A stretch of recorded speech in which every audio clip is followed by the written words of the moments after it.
Hello and welcome to your online math course. My name is Mr. Radom. I'll be your math teacher.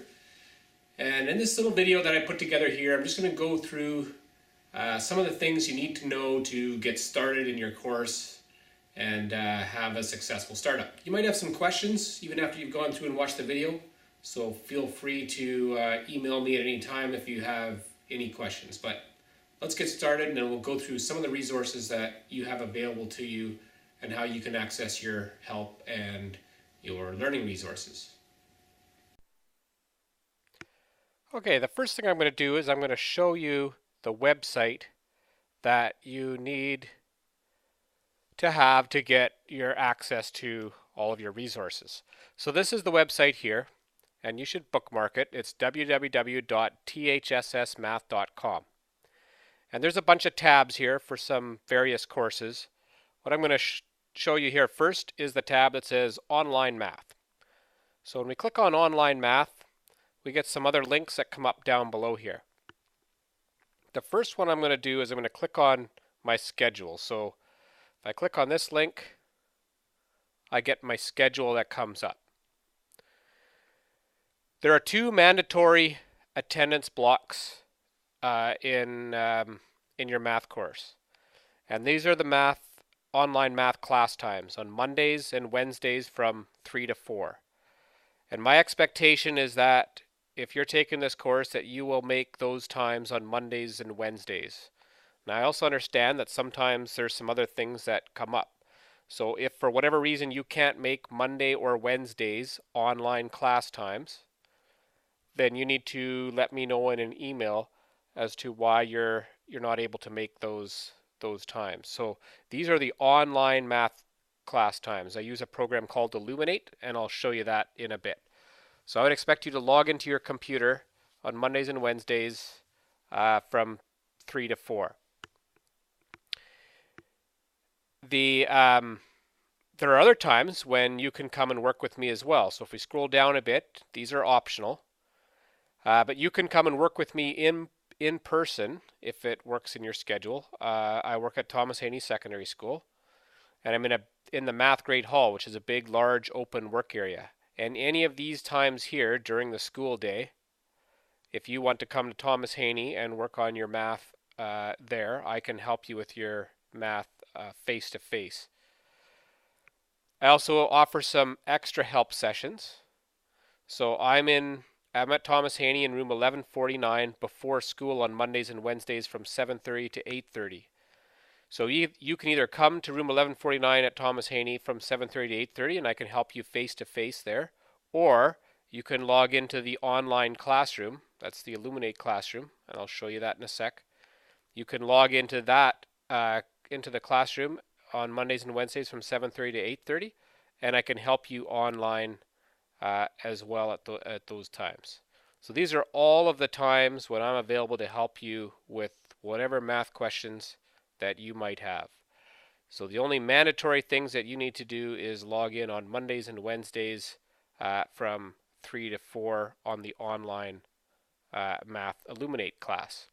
So let's look at that Elluminate classroom.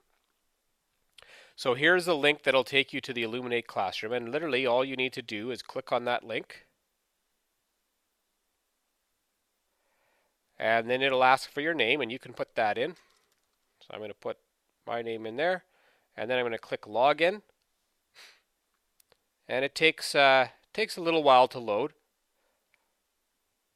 And it'll make sure that you have the required software. So if you're missing a few things, it should ask you to download, in this case, for instance, Java if you don't have it. These are all free programs that you can download online.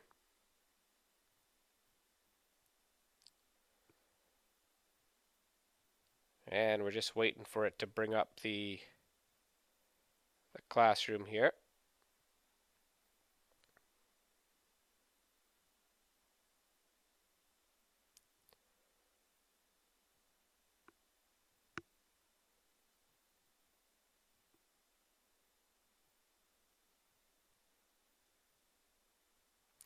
This thing here you should only have to do once, your connection speed. If you click that box, Okay, and the online classroom looks like this here.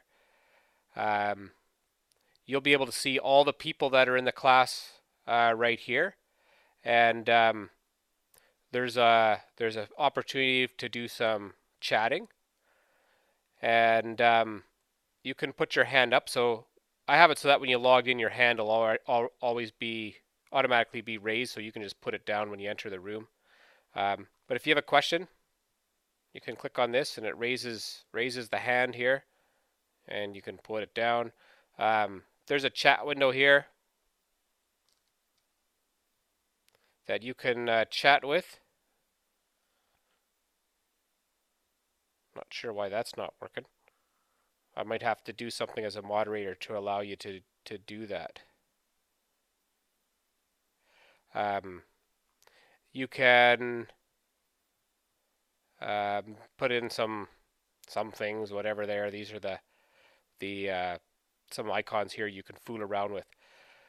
What the main purpose for the Elluminate classroom will be is for you to log in here and for me to be able to help you with your questions. So let's say you've been working on your math assignments and you're stuck on page 56, number 7. You can, when you're in here, ask for help on page 56, number 7. And what I will do is I will, over here with my tablet pen, draw on the screen here and help you with your question, whatever question it is that you have, and you'll hear the audio. So it'll almost be like we're in the same room together, and you're asking a question, and I'm doing it on the board, so to speak, and helping you with your question. So on Mondays and Wednesdays from 3 to 4, it's a matter of clicking on that link there and logging into the class, and we'll work together on any math problems that you might have had. Okay, so I went in there, paused the video there, went in there and changed it now so you'll have the ability to chat. So normally down at the bottom here, you'd say, please help with page 57, number 5, and hit enter. And then it's saying, Mr. Radom, please help with page 57, number 5, and that'll show up on the screen, and then I can go and help you with whatever it is that you need trouble with. There's also opportunity for you to talk. So if you've got a headset, you could turn the microphone on, and you could we could talk back and forth that way too. But I find it works best if I leave the microphone on for myself and I do the talking to help people, and if you use the chat window, then that way we can have a conversation going on that way as well. So that's the Elluminate classroom, and I'd encourage you to go on sometime. You can go on anytime here. Just click on that link and go in and just play around with the program and get a bit and get familiar with it, so you know how to use it.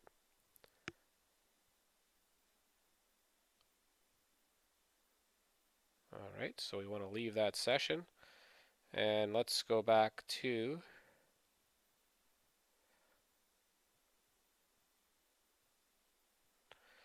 the THSS math site. So we've gone through the schedule. You click there to go to the Elluminate classroom.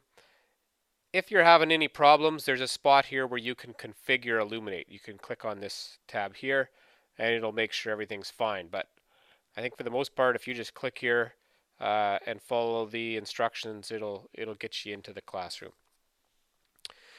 Now, there's also some links here that'll take you to some of the different courses that we offer here, online math. They're also just found up here as well. So you can simply click on these tabs here. So if I click on Math 10 Foundations, it's the same thing as clicking on Math 10 Foundations here. So click in here. We'll take you to, so let's assume that you're working, your course you're doing is Math 10 Foundations. If you're doing Math 11 Foundations or Math 11 Pre-Calculus, then all of your resources would show up here under the Math 11 Pre-Calculus tab. Let's go back to Math 10 Foundations. So there's some links here. There's formula sheets. So you receive those formula sheets in all of your tests, your course final exam and your provincial exam. So you can use these formula sheets on any tests that you might have. There's a video here on how to register your interactive Math 10 textbook. So I will give you, if you're taking Math 10, I'll give you a passcode for the Math 10 textbook, and you can click on here and there's a video that explains how to get your Math 10 textbook.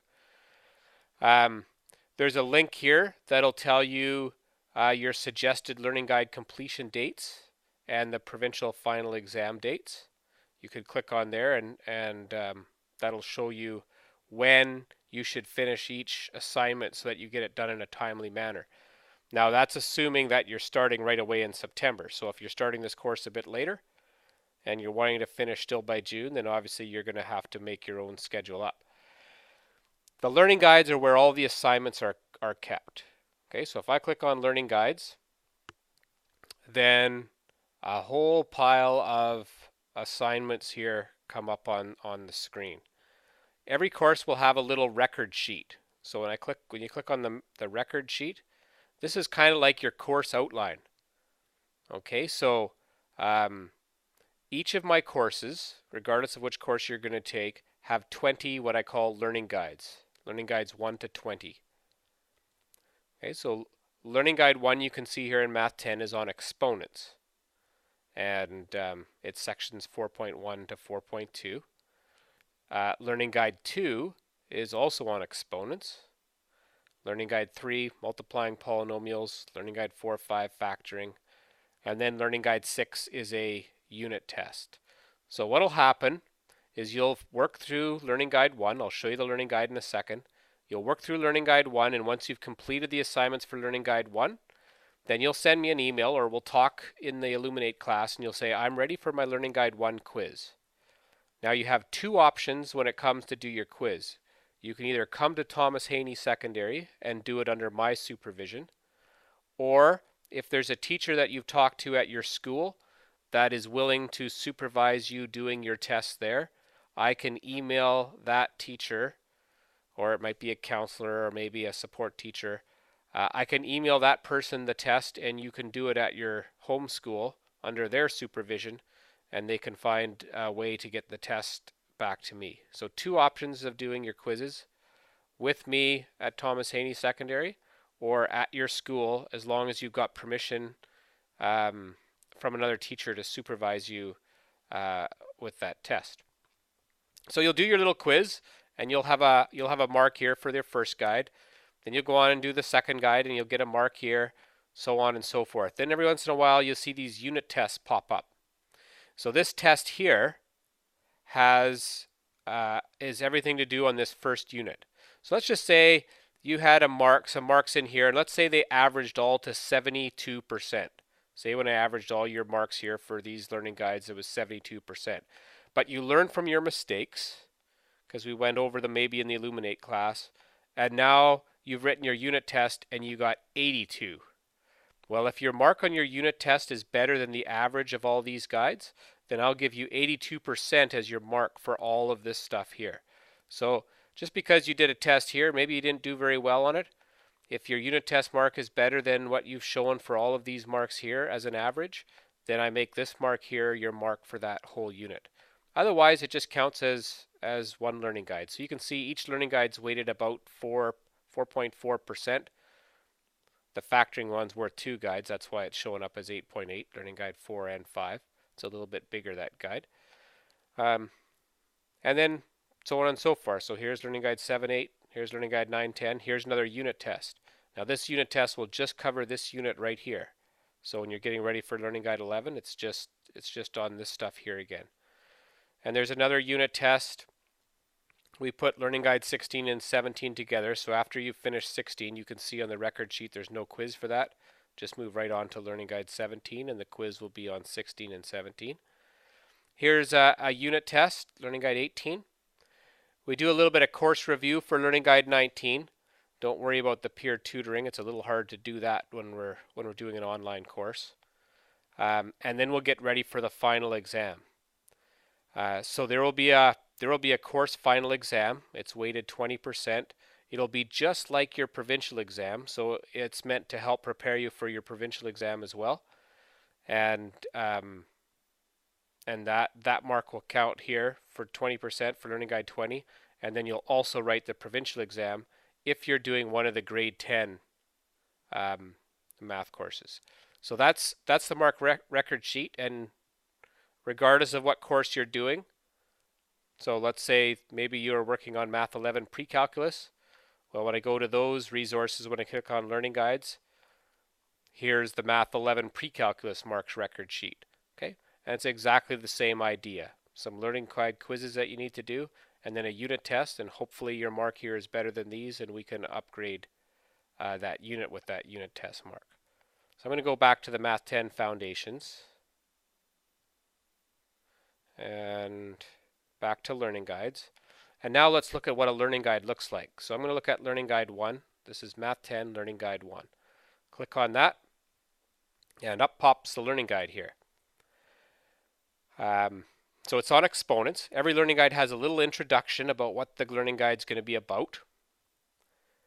The second thing that you're going to see is some expectations. So at the end of this learning guide, on the completion of this learning guide, you should be able to determine the square root and cube root of perfect squares and cubes, and you better be able to apply the exponent laws to simplify expressions with integer exponents. So these are the two things that you'll be tested on, those expectations.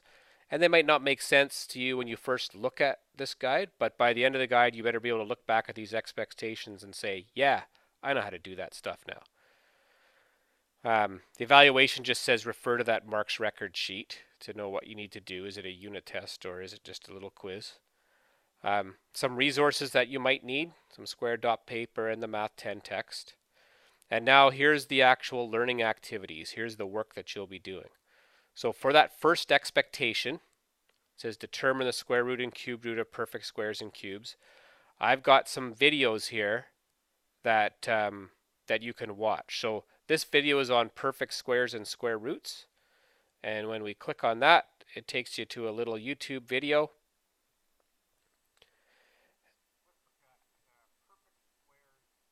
And so a little video will come up here where I'm going through and explaining how to do perfect squares and square roots. And you can scroll around through it. Okay, you can scroll through the video as well. I also have down here little spots in the video where I've moved from one thing to another, a different topic. So it looks like I've done one example, but I've done, oops, a little spelling mistake there. I've done a couple of different methods, 4 different methods of working through that same example. So you might, if you're reviewing, you might go and skip to some of these other methods if you wanted to remember how to do those things. So there's some videos there that you can watch. There's some pages that you can read in the textbook.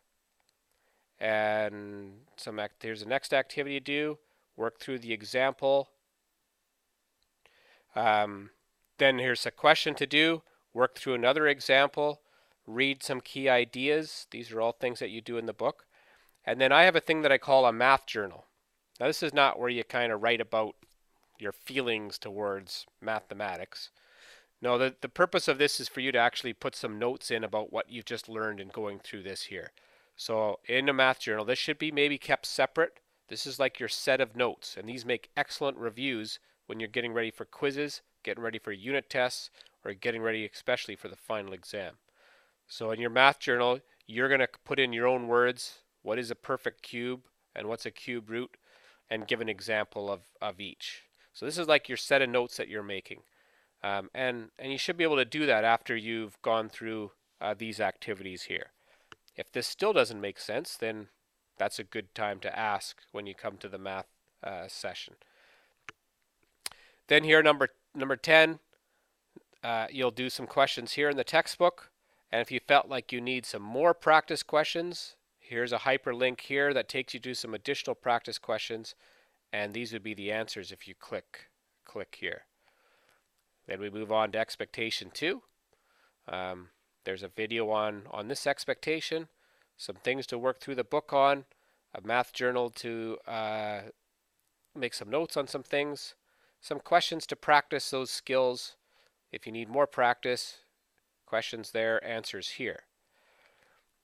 So those are the learning activities. Now you come down to the review and challenge.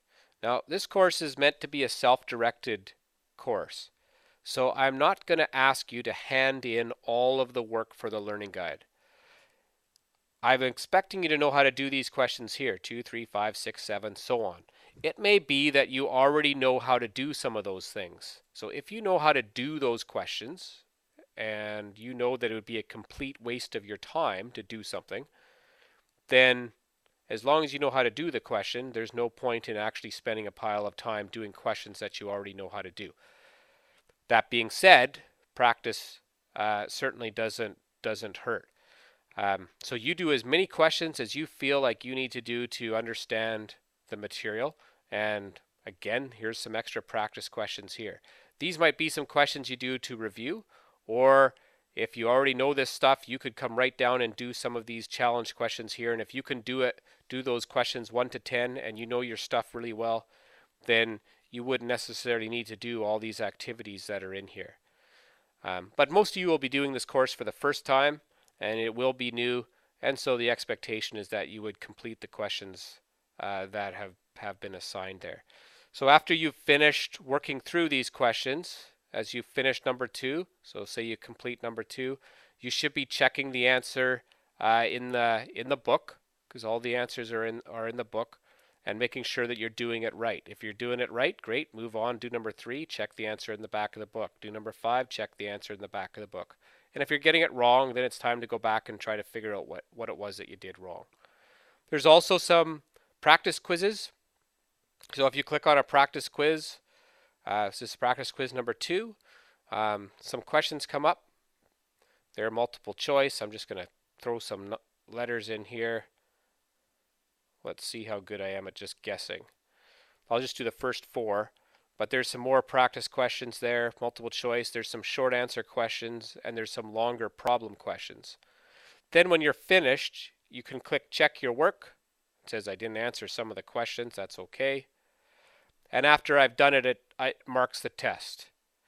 Just the multiple choice questions it marks. So I got 1 out of 10. So I guess of the 4 questions I did, I got 25%, which is probably what it would be if there's 4 choices and I'm just guessing. That's a math thing there. Anyway, it would mark all the multiple choice for you. Short answer shows you the answer to the question down here. So you can check those questions. And then the word problem ones, again, detailed worked out solutions. So you can check your own work as you've gone through and worked those questions out. Just going back here, so there's a five practice quizzes that you can do there.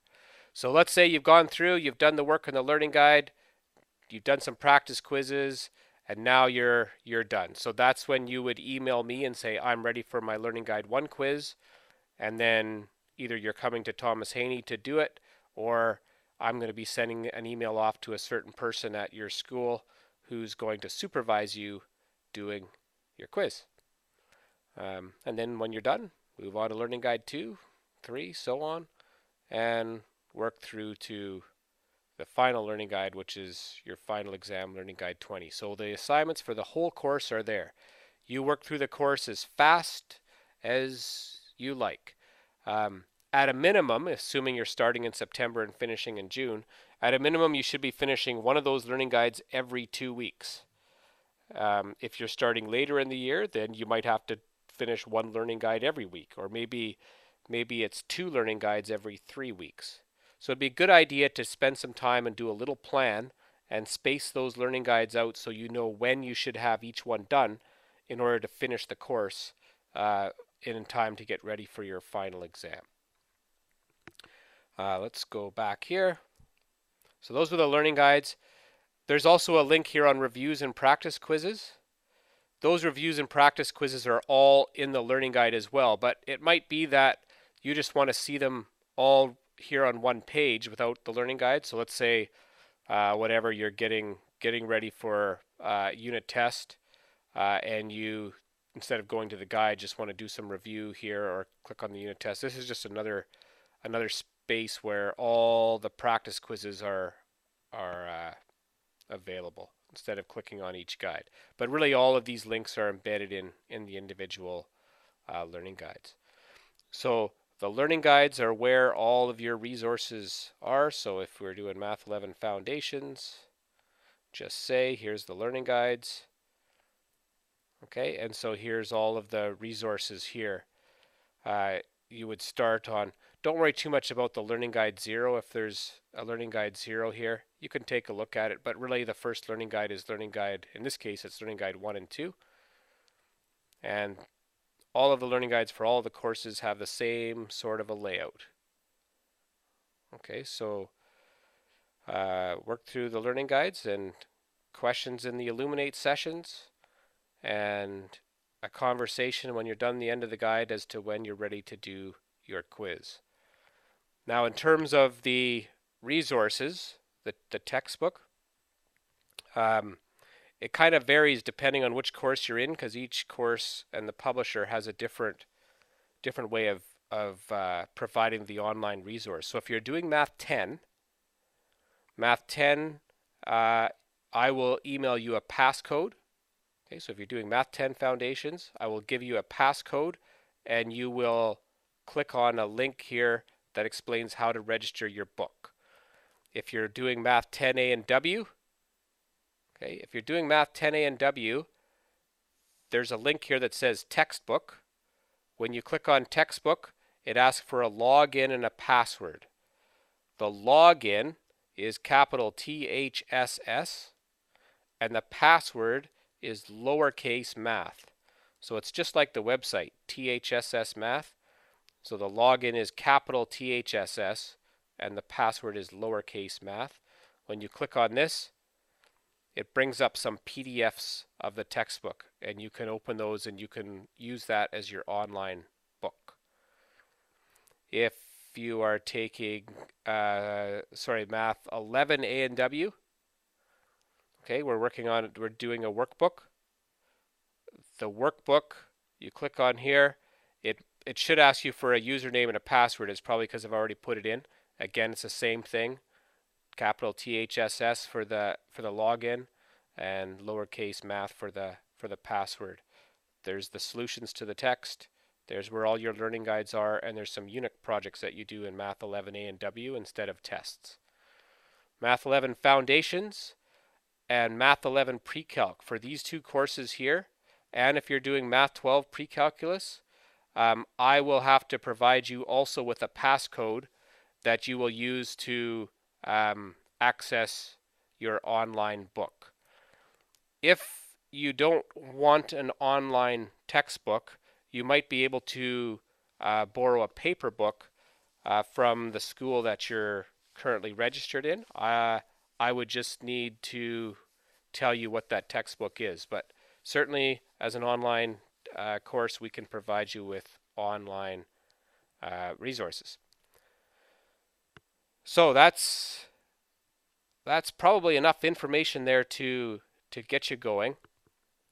And you'll have other questions. If you have any questions about your course or how to get started, any of those sorts of things, please feel free to email me. And you should all have my email address in the email that I've replied to you with.